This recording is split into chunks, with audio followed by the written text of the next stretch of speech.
This is the Colombia Calling podcast. I'm your host, Richard McColl. Alongside me in London is Emily Hart. And in Florida, we've got Jennie Erin Smith, author, science writer. We are going to be talking about her latest book because she's prolific. It's called The Valley of Forgetting. And those of you, Valley of Forgetting, Alzheimer's Families and the Search for a Cure, right out now, Riverside Books. Riverhead Books, sorry. But it's important to say that we've all read the book, and Jennie has been on this show many times. So those of you who are long-time listeners will be familiar. But it's now, the book is out. So welcome back, Jennie. Welcome in from Florida. Thank you very much. Happy to be here.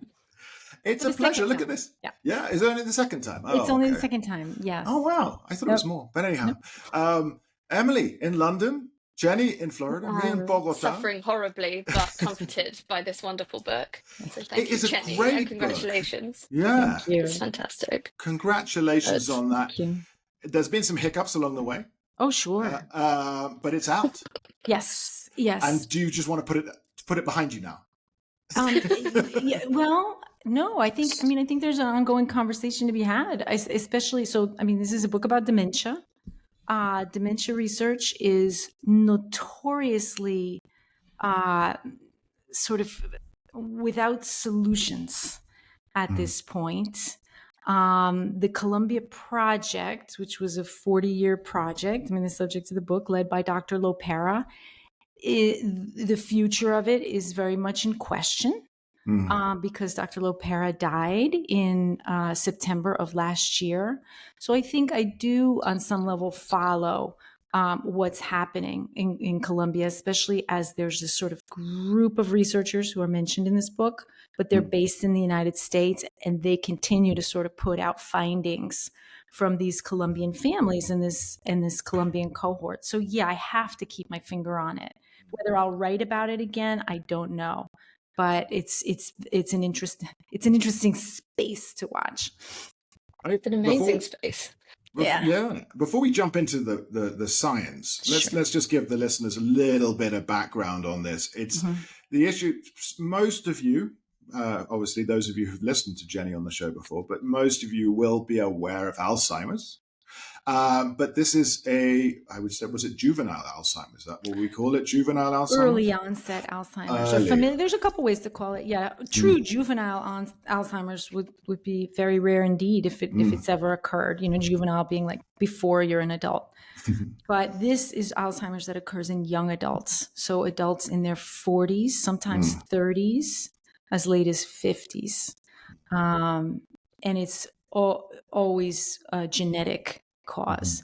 So in this case, it's a single mutation unique to Antioquia, Colombia, that causes the disease in this family of 6,000 people, which is the largest family in the world with that type of Alzheimer's disease. 1,000 people. 6,000. And so this is in the regions of Yarumal, that's right, Angostura. Right. So these are previously isolated towns that are now opening up to the world. You could say that. I think actually so let me just talk a little bit about the origins of this likely origins of this genetic mutation in this disease. The disease was not discovered until the 1980s. It was discovered by Francisco Lopera, who was, obviously very well known to people in Colombia, or who follow Alzheimer's science even outside Colombia.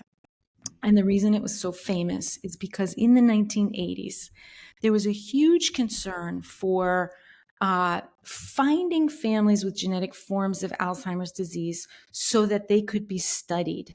And the idea was, at that time, it was starting to dawn on the scientific community and also like the public health community, governments, that there was going to be an explosion of Alzheimer's disease as people aged, right? So the question was, how can we get on top of this? How can we solve it? And so the scientific community began looking to these families that exist all over the world with genetic mutations that give them an early onset form of the disease. Now, the biggest family like this that was known to date had maybe 200 individuals in the family tree. Over the years, Dr. Lopera and his colleagues identified 6,000 living individuals who were members of this clan, of whom, I don't know, a couple thousand would be carriers of the mutation. So that really made this family extremely important, because when you have that kind of statistical power, everything you find out matters, right? So, already in the 1980s and 1990s, there was a lot of attention on this, on this family. And it wasn't until fairly recently, in around 2012, 13, that they began testing drugs in them, because the big advantage of a genetic Alzheimer's clan like this is that you can know before a person gets sick whether they will get sick. You can you the investigator can have that information, because you have the genetic information of the person, and you can enroll that person in a trial and administer drugs to see if they can prevent Alzheimer's in this case. So that's what made this family extremely useful and important to science over time. Yeah. Incredible. 6,000 people. And I think part of this book has an emotional punch for lots of reasons, but and particularly having been on a reporting trip with these same doctors, it's the early onset that makes them both especially useful to science, because you have so much longer. If dementia sets in quite late, it's possible that person might die for some other reason later on, right? Whereas you can really watch the symptoms unfold in early onset, but it is especially tragic. Well, you're taking up, I mean, and then in Colombia, right, you have Alzheimer's in, let's say, a 45-year-old woman. Who is that person's caretaker? That caretaker is her 20-year-old son or daughter, right? Because that's the structure of families in Colombia. People tend to have their kids by their 20s, or at least, have in recent generations. And so, a 45-year-old is very often a person with grown children. And I think, as we all also know from living in Colombia, there's not a lot of second chances in Colombia. So if you are, in this case, these families are also from rural areas that came in to live in an urban area. So many of their parents don't have any college at all. So this is a very crucial time in their lives, and in their 20s. It's a time when they need to be graduating and they need to be getting jobs. And once they're derailed from that by becoming full-time caretakers, they can be very, very lost. And that's one of the things that is amazing about this book, is that you get the scientific story of these people as trial participants and as patients and as, future Alzheimer's sufferers. Right. But you also conjure the full life around that. Yes. And then the full country around that. So while you're reading this book, you have this amazing sense of what you're saying, this precariousness, right, where you are already at full pelt trying to make your life That's better. right. Yeah. And Alzheimer's not only doesn't care, right, but then Colombia and its many random devastating events over the last 40 years, those events also don't care. They don't stop for you. That's right. That's right. And these are concepts that, it's funny, when we did this book, and they were choosing a subtitle, I think I'd had Alzheimer's families and the search for a cure in Colombia. And the publishers lopped the Colombia off the subtitle, thinking that it would narrow the appeal of the book.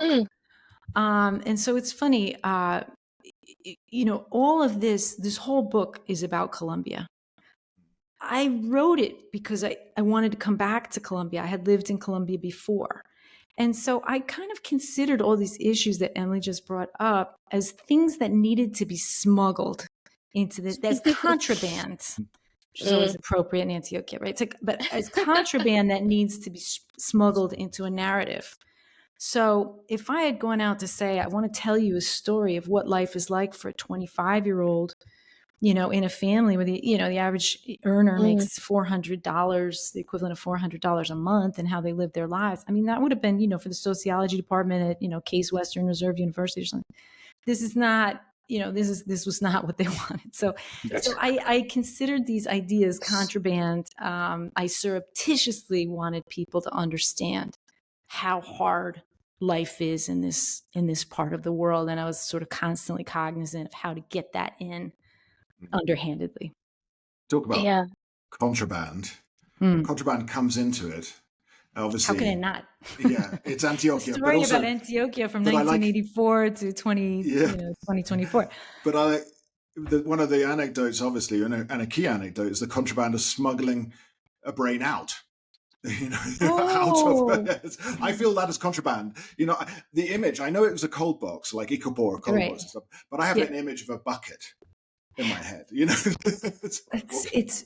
funny that you say that. I like those little stories. So the story you're talking about is in the 90s. So Dr. Lopera studied this. He began studying these families in the 80s. He himself was exiled because of violence at the University of Antioquia in 1987.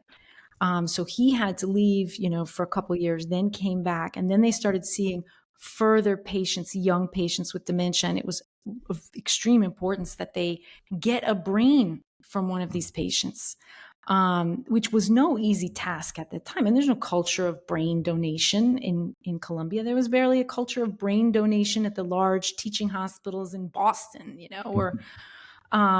so they had to get these brains from people, which was this huge negotiation, very, very difficult.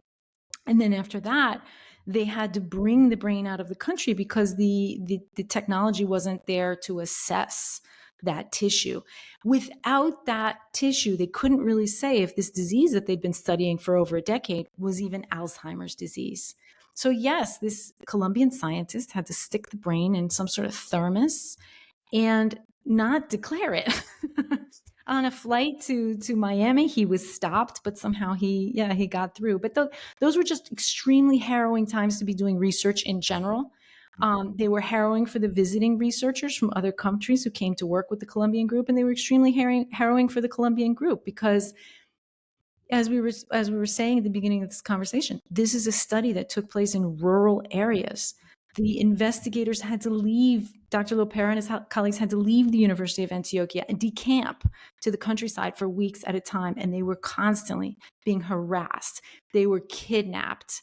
A nurse was kidnapped. Dr. Lopera himself was kidnapped at a point. So that those swirling dynamics of civil strife, paramilitarism, and guerrillas. I mean, this was something that they dealt with all the time, and they still got it done. So it's interesting. I've been thinking about that a lot lately because in the United States, research is being just hacked to smithereens, by this administration, really decimated, And I ask myself, can research occur on these tiny budgets? And then I think back to what the Colombian researchers were able to achieve, on grants of $500, $600, $700, $800, that they were able to begin these studies. Now, whether or not they could have taken them as far as they did, obviously, probably not. But it's just an interesting question how scrappy they were. Yeah, and the context being not just possible violence. For anyone who doesn't know, Antioquia, the epicenter of both paramilitarism and guerrilla occupation and also drug mafias is Antioquia. The victims of crimes by almost all groups are disproportionately in Antioquia during the civil conflict, and also victims of the state during that time, particularly, in conjunction with the paramilitaries, etc. However, Antioquia and a lot of the places you talk about and that you conjure so wonderfully, they're really hard to get to. Lopera was on a horse. Right. Like we're not talking ambulances and cars. There are these old ancestral trails with the mules on them. Yes. And you have to go by horseback. And the story of the patient who's brought tied to a stick. Right. That's right. Because there was no way to bring her to her family's home. That's right. And that was like 2 years ago. Right. We're not talking Antioquia about. is still not an easy place, and there are landslides, and transport becomes impossible very quickly. Right. Right. So it's an incredible context to be doing that. that research in, not only historically, but just logistically. Well, and the concept that you were saying before, we were asking before about isolation and rural life. Well, I mean, what this cohort of 6,000 people is in general, and conflict, right, is a group of people who were originally rural people in rural Antioquia with rural ways. And they very often in the 80s and 90s were forced to migrate into the city because of conflict, because of losing land or just being made miserable on your land, or somebody in your family was murdered or something like that. So there was a giant migration into Medellín. I mean, you could argue that migration is still continuing to some degree all over. But they migrated, and so they brought a disease with them that they'd suffered for hundreds of years. I mean, this mutation has been it's called the paisa mutation, a genetic mutation, and it has been molecularly traced to about like the 16th century. So we can assume, and the records of people sick with it go back to at least the exact middle of even the early 18th century in Antioquia. So this is something that people have been suffering with for centuries before it was discovered. And the reason it was discovered is because of the conflict to some degree, because they had to move into the city, right? And that brought them to the attention of these doctors. And I've always asked myself, like, what if that hadn't happened? What if they had stayed in the countryside all these years? Would there be, would this study have ever occurred? Would they have ever figured out how big this family is, much less recruited them into science? And I think the answer is no, because there are other disease clusters in Colombia that are only recently discovered and that people have been living with again for, centuries or the better part of a century without even sometimes having a proper diagnosis, neurological diseases and other genetic diseases. So, that type of local isolation can really keep diseases from being recognized. Definitely, there's a third factor in the Colombia context, which is the ways in which these diseases were seen and spoken about. Right. So Colombia's cultural context, which is kind of phantasmagoric. Catholic, it's plus phantasmagoric. Yeah, but a very woo-woo Catholicism, a Catholicism that did not come into contact with the Enlightenment, right? Yeah, because it was already here. Yeah. So there's still a very magical set of thinking and witchcraft, right. and where I went in Apartado in the north of Antioquia, this was called an atado. I think in the book it's enyerbado, which is a kind of yerbado. Atado. It's a spell. It's a spell. It's a type of spell. Right. Yeah. And the idea of being cursed or being some form of revenge or justice for your wrongs or your evils put on you by somebody else. So it's I think one could. It's a different vocabulary, right? Yeah, and I think it's funny that you talk about the non-enlightened Catholicism that you find in the hills of Antioquia. That was deliberate. I mean, at the time of the colonization of Antioquia, Colombia, I mean, there was a deliberate church-led attempt to do things differently than they were being done in Spain. And that included no female literacy. We see what that brought us, and really pronatal, this idea of having tons and tons of children being a virtue. And colonization itself being a virtue. You have lots and lots of kids so that you can get and control and colonize these hillsides and make them productive. That's a really, really important part of Antiochian culture. And the fact of so many babies is ultimately what gave us 6,000 people with this genetic mutation, something that is not seen in any other cluster of early onset Alzheimer's disease that had everything to do with how it got to this point. Yeah, you trace it back to 4 women in Belmira, is that right? There's a particular strand of the family where 4 women are responsible for That's right, the sisters or cousin sisters. They were sisters. They were sisters, and they lived in like they would have lived in like the 1730s, 1740s, something like that. What happened was, it's very interesting the way this research group has worked. In the beginning, when they had no money, when they didn't know exactly what they were going to focus on. So they were focusing on all kinds of things. They did all these fascinating little studies. Like they would ask themselves, like, hey, where did this mutation come from? Right. And then because in all Colombian universities or all Latin American universities, you can always find young people willing to take on way more than their actual training or age would, they just get, loaded with responsibility. So a young undergrad was tasked with trying to figure out our using archives, church archives mostly, what the likely origins of this disease was. And so this poor girl, I mean, headed out, from Medellín every weekend with her backpack and her sneakers. I mean, she barely averted being dragged off a bus and killed in this process, because she's going out to dangerous towns that are sort of in the middle of conflict, collecting names.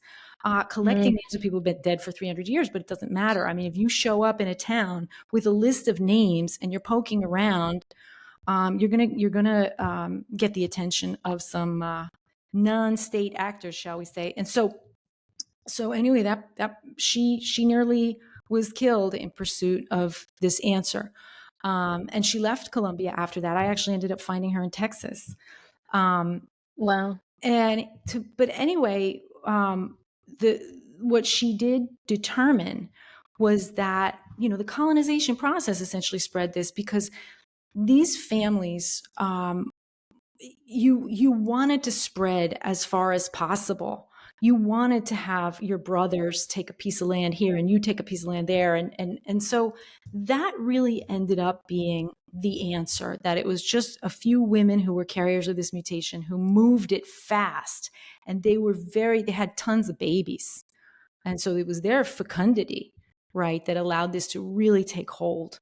I mean, the ultimate answer about exactly where it came from, there were all kinds of fantasies in this research group. Oh, it came from a conquistador. Oh, it came from Columbus. Oh, it came from, not Columbus, but, who was a conquistador? I mean, in Columbus, Robledo, I don't know. They had these romantic ideas of where this mutation had come from. We really don't know, but we do know how it spread. This is one of my points I find so fascinating are these legends. And of course the paisa, this came because we are closer to Europe. We're white. We are the white people and so on. And this romantic idea of the colonization of Antioquia. Yes. But then I think back to what you're saying about I like Emily's phrase better. It's the woo-woo Catholicism. I'm going to veer towards religious syncretism there. Yeah. But I like woo-woo Catholicism. I think we'll put that in as a keyword. But this they're going to come for me. No. I like the legends, but I also love the idea of witchcraft, which is so very ingrained. It's ubiquitous. Witchcraft. It's not ubiquitous. Not just witchcraft, but it's the Pachamama. It's the earth, and how it's always someone else. It's always someone else putting a spell on you. And where I spend all my time, it's all that. It's all that. It's like everyone's like, it's your fault because this lady took a shine to you, and so therefore, out of jealousy, has put a spell on. I mean, why do you think people move to the city? I mean, I think those are reasons that people get the hell out of rural Colombia. I mean, I think talking to the families that are like sort of first generation in Medellín, that was one of the major reasons that they won't go back. Because of those sort of petty things and toil. And it's really interesting you say this, because there's one family in this book that becomes important toward the end of the book. And the reason they become important toward the end of the book is because, and this made international news and really changed the direction of the Colombia Project. It was believed that if you had this gene, it was held universally that if you had this gene, you were guaranteed to get sick. And you were guaranteed to get sick within a pretty tight range of ages. If you got sick at 50, that was quite late for this gene. More commonly, you started getting, symptoms at 44. But in 2019, all of a sudden, there was a discovery of a woman who didn't get sick until her 70s. And she did have the gene. And so there was a scramble to study her. She was studied alive, and then later she died of cancer and she was studied dead. I got to know that family very well. Holy crap. I mean, that family had such an amazing and violent history in, coming from rural Colombia to urban Colombia. As it turned out, the woman's name was Illyria, and her case became famous because we named her. Her family insisted that we use her real name. So we splashed her name all over the New York Times. And now in the medical literature, you will hear Illyria Piedrahita. But anyway, Illyria's mother was a notorious witch. One of the reasons that her daughters refused to go back to these towns in Antioquia, one town in particular called Angostura, was because they associated it with witchcraft. This was just part of the fabric of rural life in Colombia. And so it stands to reason that if you have a disease that's giving you strange psychological, psychiatric symptoms in your 40s, and that these progress to, motor symptoms and then completely forgetting things, that of course witchcraft would have been involved. But there's one more element to that I thought was interesting, is that many patients, or when I say patients, members of the families, whether they were sick or well, clung to those ideas long after it was unequivocally determined that this was a disease. This was a disease with a specific symptom trajectory that could be studied, that could be potentially cured someday. They did cling to those ideas. There were people who came in for their study drugs, who were on board, right, with the project, and still insisted that it was witchcraft. And I came to the conclusion that it really had to do with the fact that witchcraft in these parts of the world, in any part of the world, is always considered actionable. If I have a spell put on me, I have remedies. I can do something about that. I can counter that with other witchcraft. I can counter that with protective measures. I can throw salt on my door. I can hang a needle upside down. So I think that part of it was that, you have this catastrophic illness, and what are you going to do about it? It's a lot. It can be comforting to think that it might be the result of witchcraft. I can see that. I think there's also an almost false tension between the idea that it's both science and witchcraft. I think to us, we think it has to be one or the other. But certainly where I was in northern Antioquia, if someone, they say, oh, you have this disease. Right. And they go, yes. And it is the spell. Right. Like there's no tension there in a lot of belief systems, in as much as, my friend's an astrophysicist, and he says the people who are at the top of that field are the most religious people he knows. Yeah. They look at the science and they say that is God. Yeah.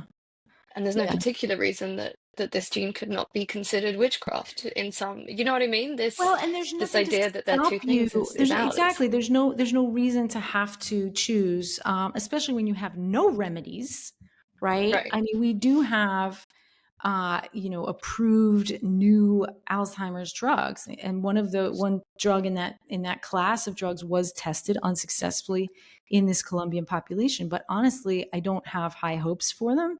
I think that they stall progression just a little bit. I think they're based on a theory of the disease that's increasingly coming into question.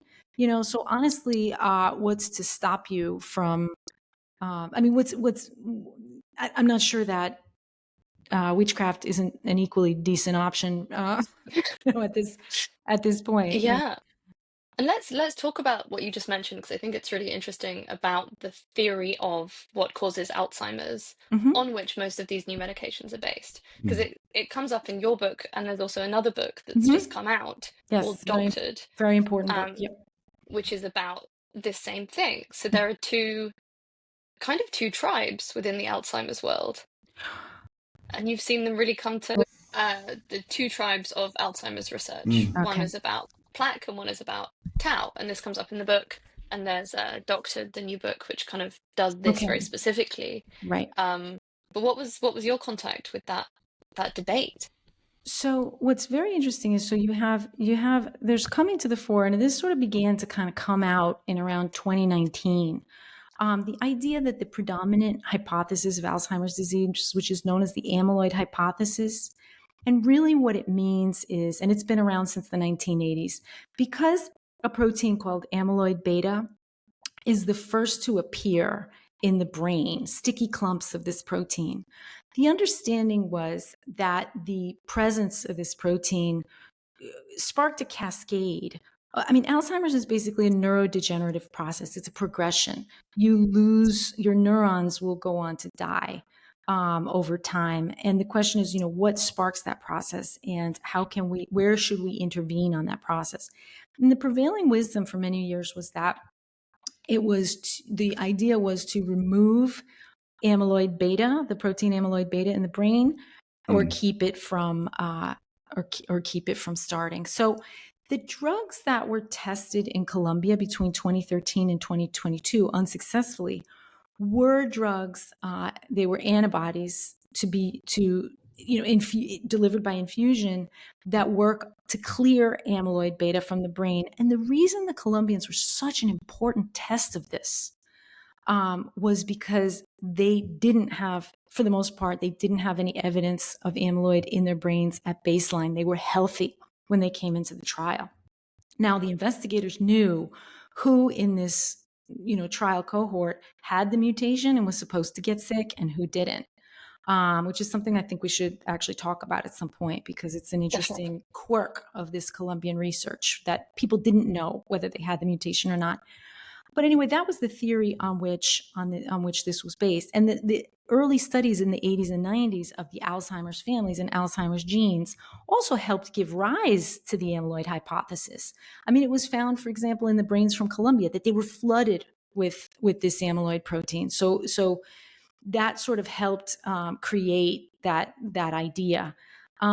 In the end, though, it's starting to appear with every year that there are other processes that may be simultaneous, or that may be secondary, but not necessarily sparked by amyloid. And in the case I was just discussing, which was the woman who was in her 70s without getting particularly sick, she did have some Alzheimer's. She did have some symptoms of dementia, but she was 30 years late compared to the rest of the members of this cohort with the mutation.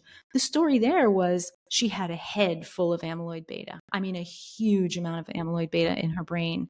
And yet she continued to function because she didn't have so much of a secondary protein in Alzheimer's called tau protein. So over the years, it's become increasingly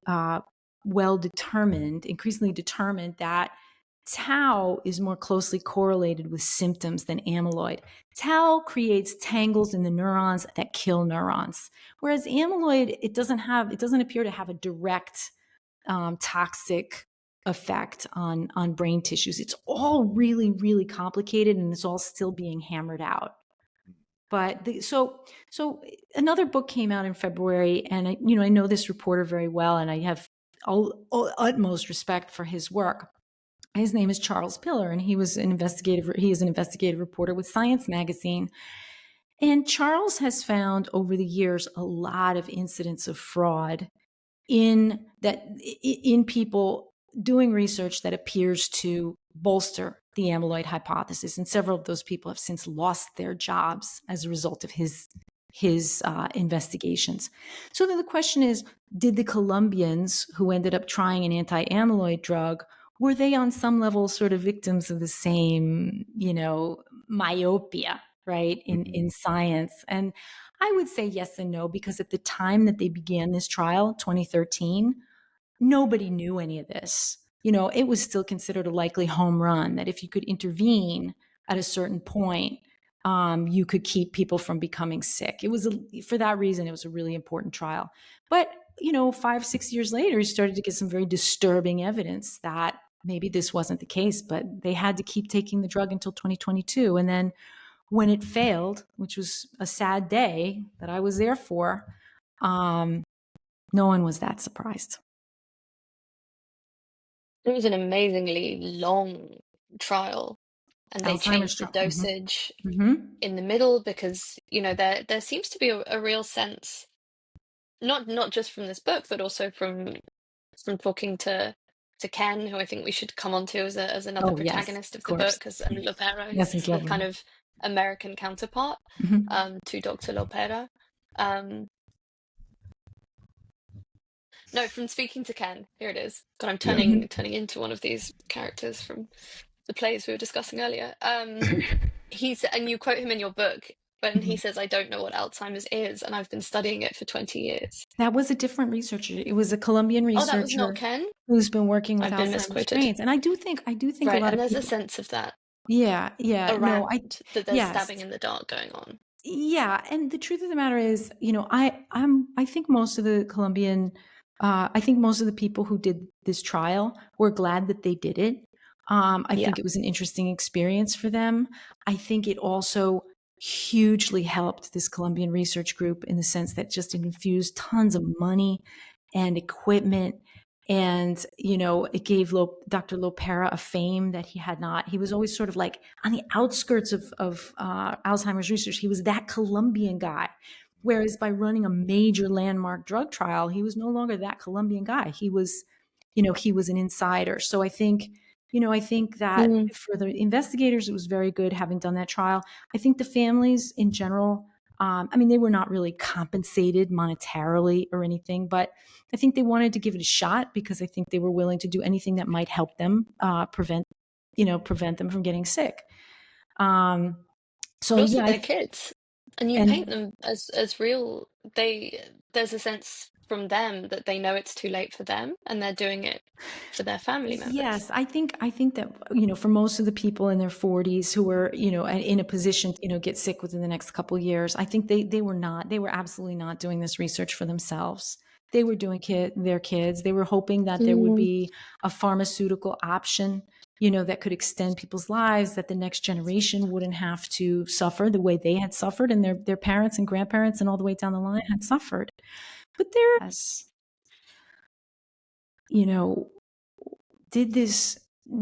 these people weren't told that they had the mutation, whether they had the mutation or not, because it was Dr. Lopera's specific policy not to tell them.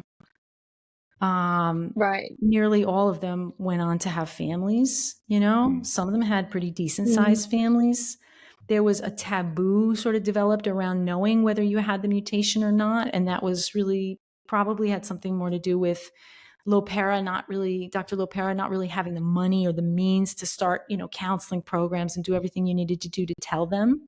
Because this was his rationale, right? That in other countries you have a big psychological screening to test if you're able to understand and that's right. And there's receive a process. that information, and then afterwards. And his rationale was that we there don't were have no resources, or we just don't do that here. We don't do it. We don't have it, or the people don't want it. So one big difference, if I may toot my own horn, is that, this is a really famous story, the story of the Colombian Alzheimer's families. It's been done by all kinds of, it's been done by everybody from, BBC to Deutsche Welle to everybody's come down and spent, 2 weeks with Dr. Lopera and the Colombian families. And they talked to people who were handpicked from the families to tell them how they feel about their disease and what their personal experience is and what their personal attitudes are toward whether or not they want to know if they carry the mutation. What I found was that those were, they tended to reflect what the investigators wanted them to say. It's not that they didn't necessarily believe it. It's just that nobody was picked who didn't have a different opinion. Right. The people were constantly painted as extremely religious. And I would say that was a generational difference. People were more religious who were more rural, and less religious who were less rural, as the case tends to be worldwide, right? So a 20-year-old person didn't necessarily have the opinion, wasn't necessarily of the opinion that it was God's will whether they had the mutation or not. They kind of wanted to know. But I would say they were sort of conditioned over time to believe that bad things would happen if they opened this Pandora's box, that they would kill themselves. Lopera would make explicit reference to suicide. So how did they deal with this? The way they dealt with this was everything was dealt with in group terms. Everything was expressed to the families. They would always get the families together when they needed to talk to them about something, whether it was to enroll them in a trial or to sell them on an idea or And so everything was told to the families that everybody has a 50% chance in this group of having this genetic mutation. But that's not true. Yes, on a group level, yes, you have a 50% chance of having the mutation. On an individual level, or you have a 50% chance of becoming sick. On an individual level, you have 0% chance of becoming sick or 100% chance of becoming sick, right? And that was just a distinction that wasn't really hammered home for people. So I made it a point to really understand this. How did this come to be? Did anybody go find testing on their own? Did they want it? And so that was something that, really, really occupied a lot of the book as some of my protagonists, who are young women, grapple with whether they want to get tested or not. One did get tested, and she ended up positive for the mutation, which was a horrible shock to her, but was it Paula? She was Paula. And so Paula was a girl who had grown up in the United States. She was adopted from Medellín as a 9-year-old child who had been, abandoned by her mother and was living in an orphanage. And so she had this really tough childhood. And when she came back to visit with her, or to meet for the first time her birth siblings, she also had the misfortune of having to learn that there was a disease in the family that could affect her starting, I think she was 38 when she made the trip, so it could affect her within 5 or 6 years. So that was a huge blow. And then it was a huge blow to her to know that she had it. But did she commit suicide? No. Did she become clinically depressed? No. She was able to make a series of decisions that have been, in my estimation, denied the Colombians, right, for 40 years, which is to say, okay, and she was in the process of adopting another child. She had one biological child and she was going to adopt another, and she decided no. So she was able to make a decision because she did not want to be in a position of having, a 5-year-old and becoming ill, right? So she was able to use that information. She changed jobs to have more time with her other child. She did a number of things that, the Colombians are sort of denied by being discouraged from seeking that information. This it's such a big wakes up question. Yeah, the ethics of it. Huge. But I wonder, Jennie, if you, because reading this book, it was just and Richard, I'd love to know, if it's not too personal a question. No. Would you guys want to know? Because reading the book, this was my, every time I put the book down, this was the question that really obsessed me.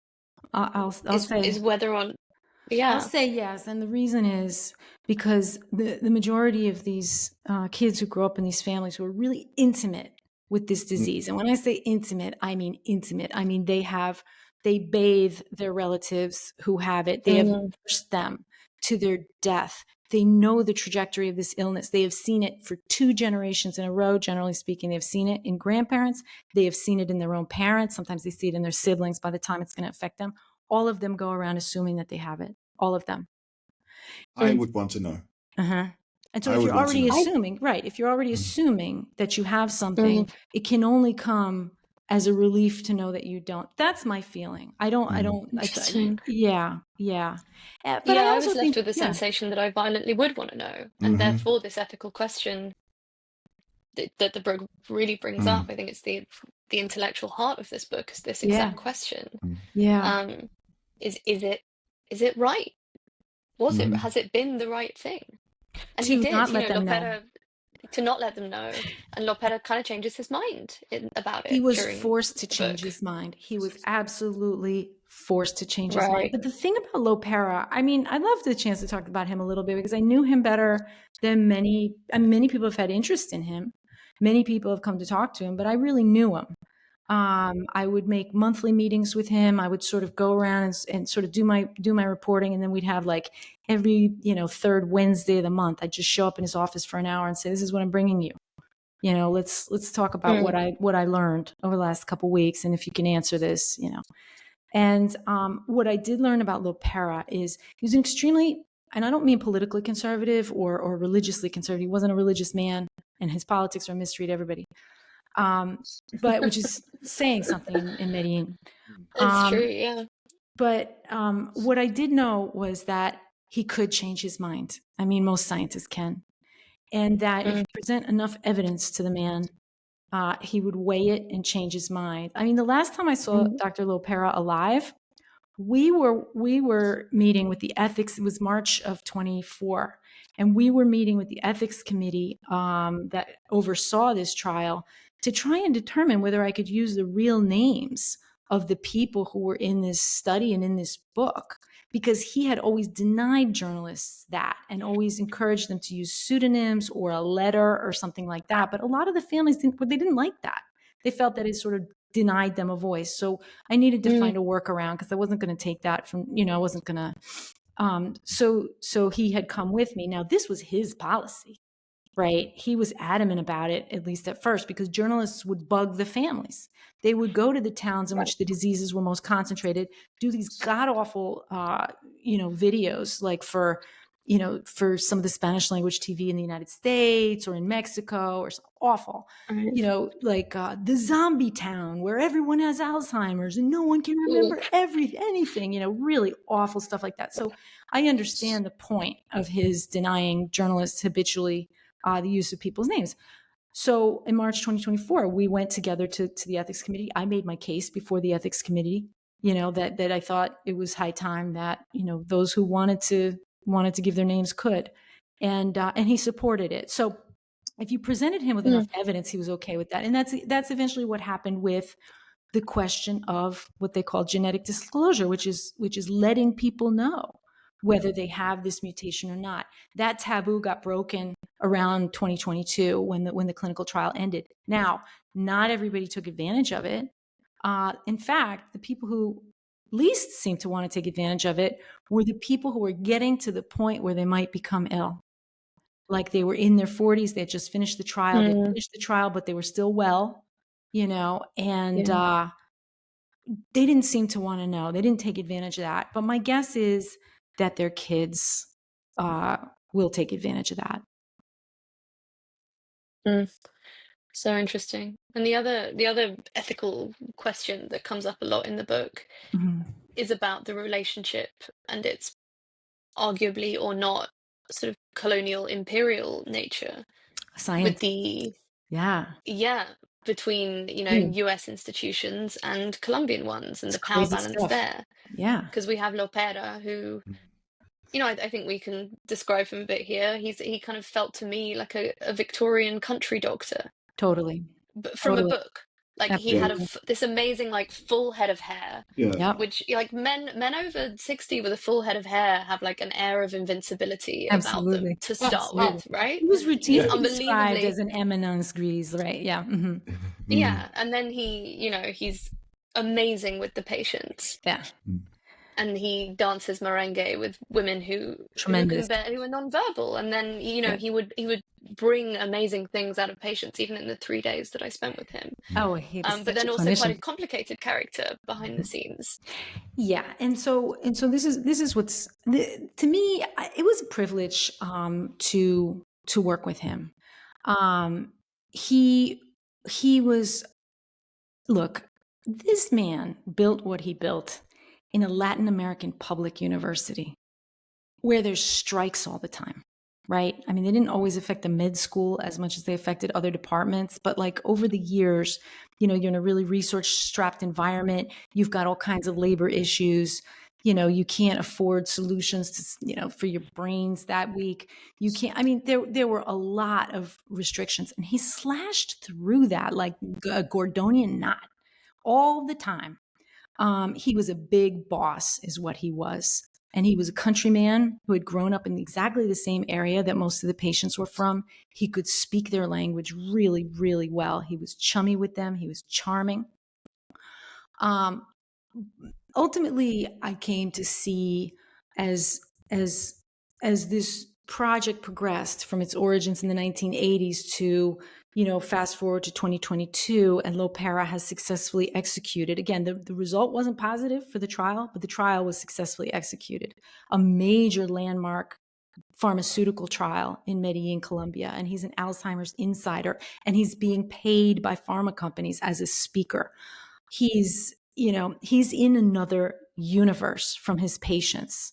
That wasn't really the case when he was starting off in the 80s. He had just come off his government service. He was really more of a peace with them. And I think what happened over time, and I know that, now that he has died, they're naming hospitals for him. His image is plastered all over the University of Antioquia's, research campus. It's really something. But really, over time, I felt that the younger generations were less charmed by Dr. Lopera and less impressed with Dr. Lopera, and more. And the reason was their parents and grandparents were not much helped by his interventions. Now, that's science. That's not Dr. Lopera's fault. That's just science. That's how it goes. But I think they would later on want to strike a harder bargain. Then there was another issue with Dr. Lopera that's sort of interesting. So he was the big boss in Colombia. I saw him as invincible in Colombia. Everybody was like constantly clamoring for his favor. And you could even argue that he was sort of surrounded by sycophants, especially toward the end of his life, people who, every time he won an award, which was like every 3 weeks, send out these huge emails or have a party for him, or, they were like always bending over backwards to show fealty to him. But in the international scene, Lopera was not as big a boss, and he was very frequently upstaged or spoken for by his international collaborators. Now, one of those is Ken Kosick, who is a neurologist at the University of California, Santa Barbara, who was much more his friend. And he was his friend from the early 90s. So this friendship went back, 30 years. And I think that Ken could probably be considered not part of this equation. But Lopera was also vulnerable. And he was vulnerable to having credit taken from him. He was vulnerable to being spoken for. And this was not limited to foreign scientists whom he collaborated with, but his own former students, who then went out to European institutions or American institutions and installed themselves there. And gradually over time, they started to speak more for Dr. Lopera than Dr. Lopera spoke for himself. And after his death, they also, sort of inserted themselves in the, his legacy continues here with us, at Harvard, not over there. And so, yeah, there are a lot of dynamics here. One dynamic I think is really, really interesting. It's never discussed. Is like Colombia has a huge scientific diaspora. It is not. I mean, it's not like India or China, but for a Latin American country, there's an awful lot of people doing science abroad, really high quality science in really top institutions, and that goes from everything from paleontology to molecular biology to a lot of things. And so what's the role of them? If you're a Colombian scientist, you're Colombian born, but you've been in, another country since you were 25 years old, right? Doing science. Can you help yourself to the data that Lopera and his colleagues have been collecting for all this time? Do you have a moral claim on all that stuff? Because a lot of the disputes over who can work with this data and who can speak through for the Colombian project, the fights weren't between Lopera and so. The fights were between Lopera's underlings, who then went on to work abroad, and other people saying, we're the Colombians. We're the ones who get to do this. We're the. So I always ask myself, like, wait, if you are Colombian born, you get dibs, on this data, and any, say, non-Colombian person who might want to work for it is committing scientific imperialism. It's also bizarre. So Lopera was at once, a king in his context, but he was vulnerable in other contexts. I like the idea of almost my knee jerk is like, oh, Colombians, and then responding is like, well, for the greater good, surely, where there is money and where there is an ability to do this. But Lopera and for all of the ethical issues and for all of the things, the generational differences from being the Victorian village doctor and riding in on a horse. Yes, he's very good. He was an excellent equestrian. He was amazing. But well, he's Antiochian. I mean, come on. But when you think of that, and I also think of the generations, obviously the younger generations don't see any results for their parents, grandparents, and so on. Right.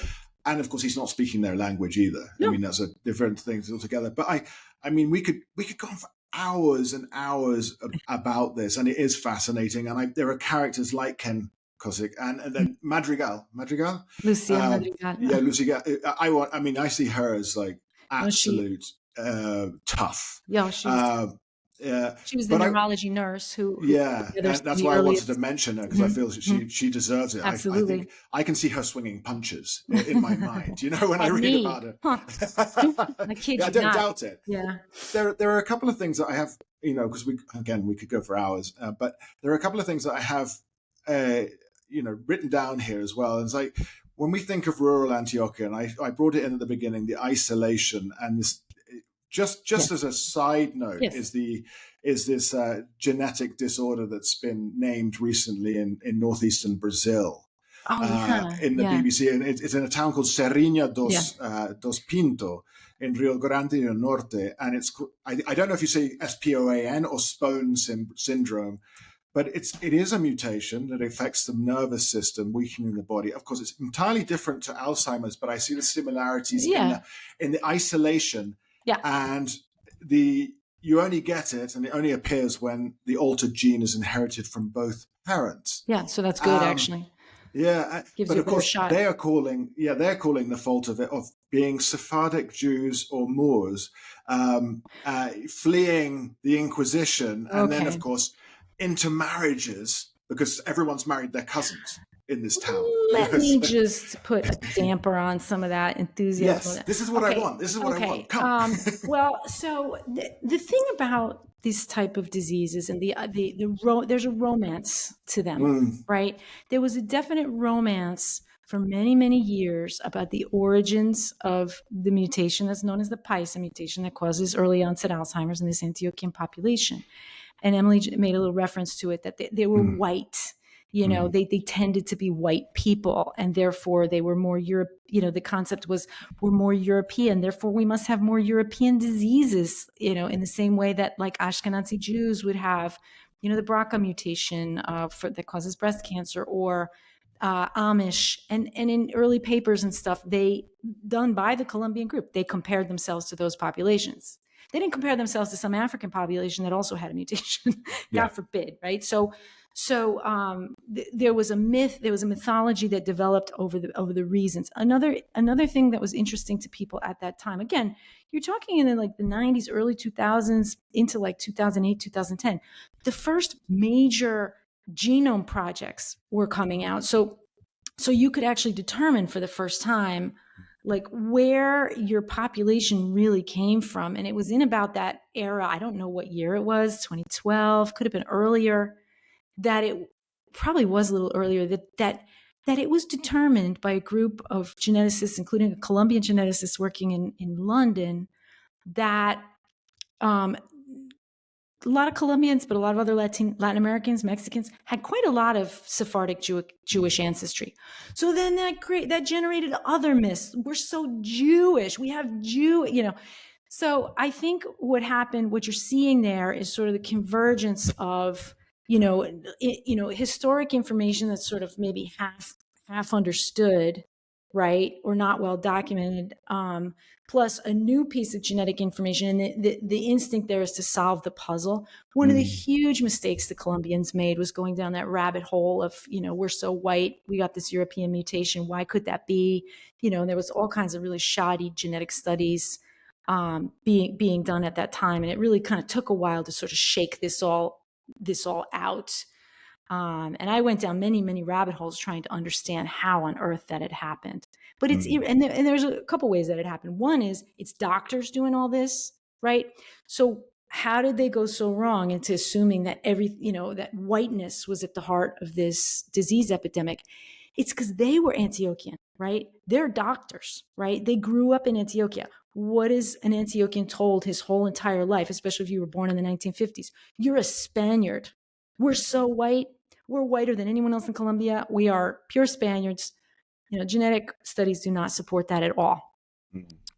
But anyway, that's how that happened. So doctors can also make historical inferences that they're not equipped to make.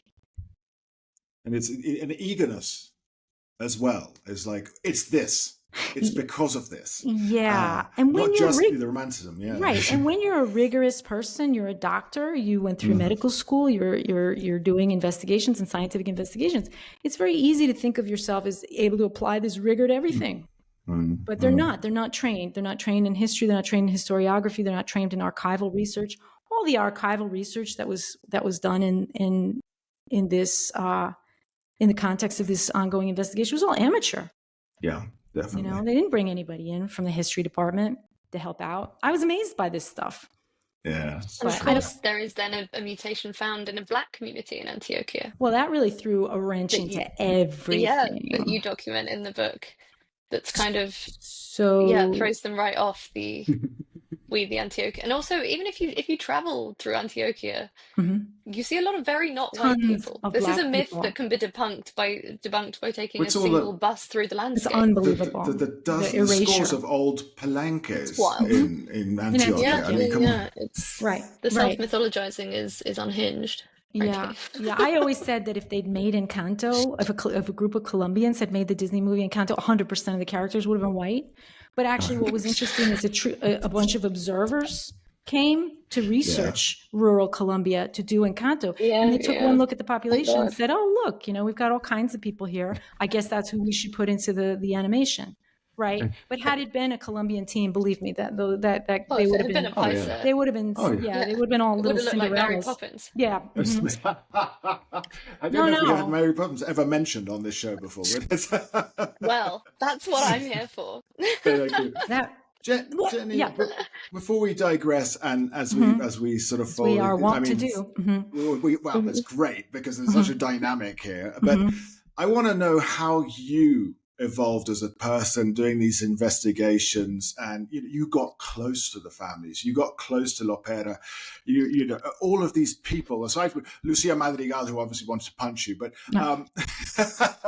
but how was it? A little bit mutual, that feeling. Yeah, it's a tough one, huh? So I can say, I can say that over time. So I think the research was of extreme interest to me. I never got bored. I never lost my affection for Dr. Lopera. But did I become a little disillusioned with the research group? Kind of. I think over time I did. And I wasn't particularly welcomed by them. And I had to do a lot of sort of sitting around and being made to feel uncomfortable and inserting myself in situations. And Lopera gave me the pass that I needed, because as I said before, he was a big boss. What he said was what happened. So if I got kicked off a list for autopsies, because autopsies happen at all hours of the night, and I needed to see some because these were my families that I was following, where people were dying in them, and I needed to accompany them in that process. Every so often I'd be kicked off that list, and then I'd go crying to Lopera to restore me. And that was what happened throughout this 6 years that I was, the principal action of this book takes place between the beginning of 2018 and the end of 2022. So really 6 years. And during that process, there was more gatekeeping and nonsense, and Lopera always let me through. But I don't have the warmest relationship with that research group, because, showing up after you're used to this type of journalism that basically lets you construct your own narrative, and then poking people and saying, like, what do you mean Antioquia is a European genetic isolate? What are you talking about? It wasn't really welcome. So that's that. But the opposite happened with the families. I mean, my relationships with them only deepened over time. I'm constantly in touch with the principal families in this book, and it would be interesting sometime. I might, like on Instagram or something, sort of update people on what they're doing and how they fared. And to see some become sick, was brutal. Look at that. But the language, How do you you just process that? my families, you just said, my families. My family. Yeah, you Well, see? you know what? That's shitty of me. I shouldn't have said that because Oh. I think that was, no, you know what? Good that you pointed that out, because I think one of the beefs that I had with the research group was that you have a huge power dynamic, especially toward the end. Maybe not in 1984, maybe not in 1985. Maybe we're all one big family still in 1984, 1985. But by 2022, you had totally different levels of privilege and power between the families and the researchers. You know, you had one group, you know, that was, you know, going to international conferences, you know, every 4 weeks, you know, speaking for drug companies, et cetera, et cetera. And you had the other group that was only, you know, maybe marginally better than they were in the 90s, you know. So, and yet the concept that we are all one family, we're one family together. That's why we have so much success. We are one family. We are as one. I thought that could sometimes be used as an excuse. Or I thought that sometimes they could hide behind that idea. They were not one family. They had completely different objectives, and I came to see that very clearly over time. And if I ended up taking sides, well, sure, you know, sure, I tended to feel a little bit more for the families. I think that really comes through in the book, and I'm sure it was super uncomfortable, and we've had conversations about some of the interactions that you had, but Yeah. to actually have that distance, Yeah. because your writing is beautifully light touch, Thank you. but you do get a sense that you are skeptical about some of the choices and some of the individuals. And I think maybe if you joined this, you know, we are family is a classic cult tactic, Isn't it? as well as a startup tactic to Yeah. make you work on a Saturday You're in right. the modern world. But if you'd been sucked in by that, we wouldn't really have this book in its form. We wouldn't have this if I'd questioning spent 2 and that weeks instead of distance. 6 years, yeah, I would have been sucked in by that And concept.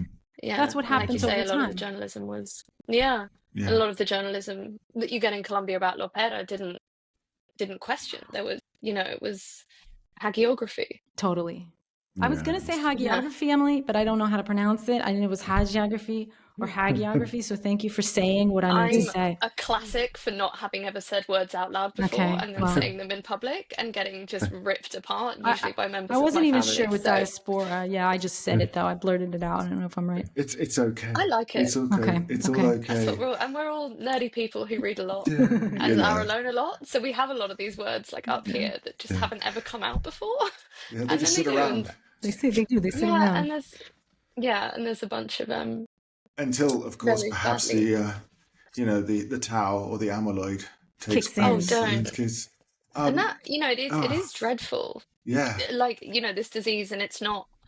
I have a lot of respect for the way you've written this book in comparison to the way that other people have written about, particularly this disease. I think it's not just romanticized. It's almost like literified.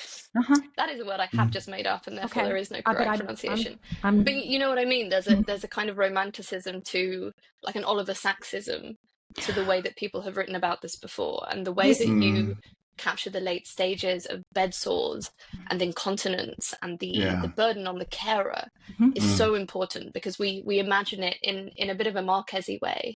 You forget and you hallucinate an orange and you think that your son is your late husband, and that is a stage of it. But then there is also this dreadful physical set of symptoms. That's right. I was going to just say that. I was going to say it's a bodily disease as much as a brain disease, and I think that's something that comes out in this telling. You know, one of the nice things. So I'm not aiming at researchers with this book. I'm not aiming at, certainly not the researchers I worked with. They haven't even commented on it. I haven't heard from any of them. Love it. I'm not surprised at all. This is punk rock. Except for Cossack, obviously. He recruited me to do this, and he accepted. Yeah, good old Ken. Oh, absolutely, absolutely. But yeah, for the vast majority, I mean, unless I was personally really friendly with them, I haven't heard so much about this. But who am I aiming at with the book? I mean, besides like a general reader, obviously everybody wants the most broad readership you can get. But the person I have in mind is the person who cared for someone with dementia, which is a lot of people. That's a lot. The person who is a nurse, the person who works in a memory care clinic and has this experience, because I think one of the myths that I tried to address at the very end of the book It comes out quite clearly, I think, thanks to something that one of the daughters wrote of a dying woman. Is that person present? Is the person with dementia, do they maintain a presence through their illness? And if so, what kind of presence is that? And I would say that the closer a person is to a dementia patient, the closer they, the more they accompany them on that journey, they will conclude that, yes, that person is still there. Oh, different, but there. Yeah. I don't want this conversation to end. I would like to continue chatting. And sadly, we can't. Sadly, we can't. I think we covered a lot of ground. I'd like to read some of the praise that you've got for this book, because you've had phenomenal reviews. Thank you. Across the board. Well deserved. Yes, and let's read from Juan Gabriel Vasquez, who's the author of The Sound of Things Falling, Colombian author. Jennie Erin Smith writes with such narrative skill, such empathy and curiosity, such a strong sense of the place where science and people meet, that you come out with the feeling of having witnessed an extraordinary investigation into the mysteries of what makes us human. Is there higher praise than that? No. No, I was so delighted. Your ears should be burning. Plus, I'm the biggest fan. I've read everything he's written. I didn't expect him to help me. I mean, wonderful. So, can we just say, listen, congratulations on this incredible book. Take a break. I shall. Please. We want Parkinson's next. Nope. Oh, nope. I wept at the end of this book. I'm done. I love your work, Jenny, both journalistic and this, but I need something that isn't going to make me cry next, please. Well, surely we should be going for this one, Emily, soon. 40 Days in the Jungle. Oh, I can't wait. A very different vibe, I'm guessing. I haven't started it yet, but I'm sure it will be on. He will be back on the podcast, and of course you'll come on because you'll be able to hammer him, Matt Yuki, because you're good friends with him. But let's, Jenny. We digress. Thank you so much for your time. Thanks, Remember, Jenny. Thanks for your deep interest. Buy it. Valley of Forgetting: Alzheimer's Families and the Search for a Cure. In brackets, in Colombia. But it has been a real pleasure, and we've accompanied both Emily and myself have accompanied you along this journey. Really. Not very much, but we know. But we've been there, and to see it out, and to see it on my desk here, and people ask about it when they come around the house because it's there, and so on. So very cool indeed. Well done. You. Congratulations. Thanks again. On this. So anyway, it's been me, Richard McColl, here in Bogota, Emily Hart in London, and Jennie Erin Smith in Florida. How international are we? This has been episode 567 of the Colombia Calling podcast. Remember, you can support us on Patreon, patreon.com/Colombia Calling. And of course, subscribe. Come back every week. Never miss an episode of our dulcet tones. Thank you for listening. And bye-bye.